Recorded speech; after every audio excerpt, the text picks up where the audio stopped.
Greetings, Mrs. Harvey. This is an outline of a workshop that I would be preparing and teaching to your teachers and staff about what it means to be digital literate. So this is just a little talk about digital literacy and how it affects your learning in your classroom, and then ways you can incorporate digital literacy into your classroom by one of those first ways I want to talk about is like website design.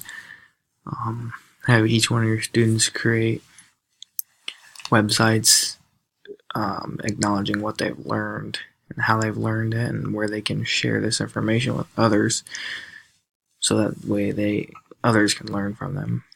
The next part will be blogs. So each student can create blogs in order to express themselves, similar to their website, but in a little bit more of an opinionated form. Also where other students can view and see these. Then I want to talk about social media. It's a big part of our students' lives nowadays, and it's important that what our students are posting is appropriate and well structured. Too many posts go out there with grammar errors and so forth.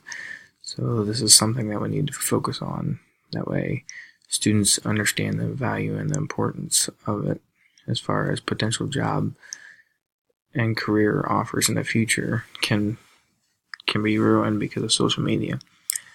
Another digital lesson will be video lessons, ways similar to this screencast that I'm sending you, a lesson that can be taught over the computer and that students can access via the internet.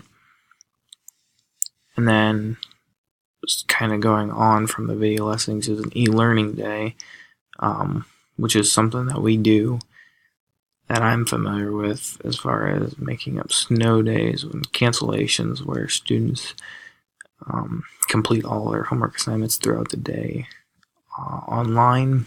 That way they don't have to make it up at the end of the year. They can go through their lessons from each teacher, similar to this screencast. It makes for a really efficient use of time. Distance Ed, this is another program where students get the opportunity to learn, maybe not necessarily in the same classroom as the teacher or the other students, but are still participating in the class, still being able to ask questions and do the homework assignments even though they're not offered at their specific school. This is just a little brief overview of the outline as far as a digital literacy workshop I can give. So then we'll ask for questions, and thank you.